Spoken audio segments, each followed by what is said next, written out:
BJP সরকার কেন্দ্র এবং রাজ্যের যদি ক্ষমতায় থাকে তবে বেকারদের সমস্যার সমাধান হবে এমনটা অসম্ভব বলে জানালেন পলিট ব্যুরো সদস্য প্রাক্তন মুখ্যমন্ত্রী মানিক সরকার। বৃহস্পতিবার বাম যুব সংগঠনের সমাবেশে মানিক সরকারের এই অভিমত প্রকাশ। ভোটের দিনক্ষণ ঘোষণা না হলেও দেশে লোকসভা নির্বাচন আসন্ন। যদিও গোটা দেশের পাশাপাশি রাজ্যে রাজনৈতিক দলগুলির আসন্ন লোকসভা ভোটের প্রচার প্রস্তুতি শুরু হয়ে গেছে।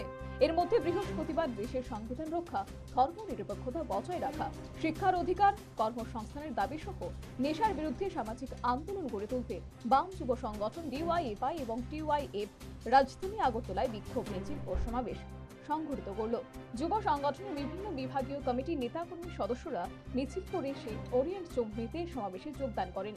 মিছিলে হাঁটলেন ডিওয়াইএফআই এর সর্বভারতীয় সাধারণ সম্পাদক হিমন্ত ভট্টাচার্য সহ রাজ্যের বিশিষ্ট বাম নেতৃবর্গ। সমাবেশে রাজ্যের প্রাক্তন মুখ্যমন্ত্রী সিপিএম এর পলিট ব্যুরোর সদস্য মানিক সরকার, সিপিএম এর রাজ্য সম্পাদক জিতেন্দ্র চৌধুরী সহ অন্যান্য নেতৃত্বরা উপস্থিত ছিলেন। যুবকদের বিভিন্ন সমস্যার কথা তুলে ধরে কেন্দ্রে এবং রাজ্যে বিজেপি যদি ক্ষমতায় থাকে তবে বেকারদের সমস্যার সমাধান হবে এমনটা অসম্ভব বলে সমাবেশে নিজ ভাষণে জানালেন পলিট ব্যুরোর সদস্য মানিক সরকার। চাকরি পাওয়া, কাজ পাওয়া, রোজগার পাওয়া, আয় উপার্জনের ব্যবস্থা নিশ্চিত হওয়া, পরিবার প্রতিপালন, একটা সুস্থ পারিবারিক ব্যবস্থা, সুন্দর ভবিষ্যৎ। কোথায় কাজ শুনছিলেন? এগুলো বলে আমি আপনাদের ভারাক্রান্ত করব না। আমি যেটা আপনাদের কাছে বলতে চাই সংক্ষিপ্ত সময়ের আলোচনায়,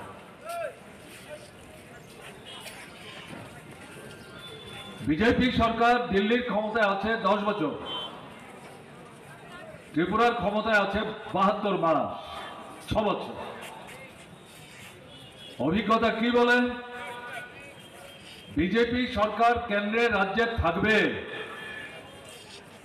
বেকারদের সমস্যার সমাধান হবে, তারা কাজ পাবেন, বেকারি দূর হবে, এটা অসম্ভব। সমাবেশে নিজ ভাষণে ডিওয়াইএফআই এর সর্বভারতীয় সাধারণ সম্পাদক হিমগ্ন রাজ ভট্টাচার্য বহিরাজ্যে কর্মরত রাজ্যের যুবক যুবতীদের নিরাপত্তা নিয়ে প্রশ্ন তুললেন। এবারও দেখলাম হরিয়ানার যুবরা হচ্ছে ক্ষোভে ফুঁসছে, সেখানকার মুখ্যমন্ত্রীকে 2-3 দিন আগে পরিবর্তন করা হয়েছে। আমরা বলছি আপনারা যত পরিবর্তন করুন মুখ্যমন্ত্রী, কিন্তু আপনারা যেখানে যেখানে রাজ্যে ক্ষমতায় রয়েছে দেশে বেকারত্বের হার সব থেকে বেশি। এই মুহূর্তে যেসব রাজ্য থেকে রাজ্যের ছেলে মেয়েরা কাজের জন্য অন্য রাজ্যে যায় তার মধ্যে একটা অন্যতম রাজ্য হচ্ছে ত্রিপুরা।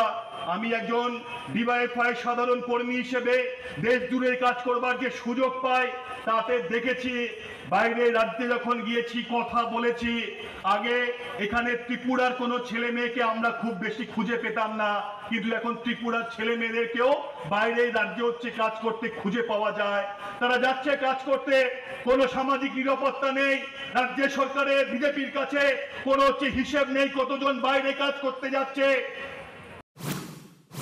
পাশাপাশি সিপিএম এর রাজ্য সম্পাদক জিতেন্দ্র চৌধুরী সমাবেশে নিজ ভাষণে বিজেপির বিরুদ্ধে বিষোদগার করলেন। বিজেপি গোটা দেশের পাশাপাশি এই রাজ্যে সকল অংশের মানুষের অধিকার খর্ব করছে বলে তিনি রীতিমতো ক্ষোভ প্রকাশ করলেন।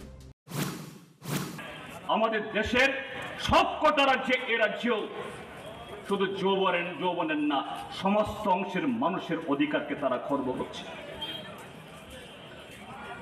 এবং আমরা আরো কি দেখছি, ত্রিপুরা যে ইতিমধ্যেই 2টি লোকসভা কেন্দ্রে তাদের প্রার্থী ঘোষণা করেছেন, বলছেন ত্রিপুরা রাজ্যের মধ্যে একেবারে অনায়াসে বিভিন্ন রাজ্যের মধ্যে যে স্লোগান তুলছে আপকি বার 400 পার, তার মধ্যে ত্রিপুরা রাজ্যের 2টি আসনে, একটা তো অন্য রাজ্যে প্রার্থী দিয়ে দিল যিনি ত্রিপুরার সংস্কৃতি জানেন না, ভাষা জানেন না, ককবরক জানেন না, ত্রিপুরা রাজ্যের মাটি জলের গন্ধ কিরকম জানেন না।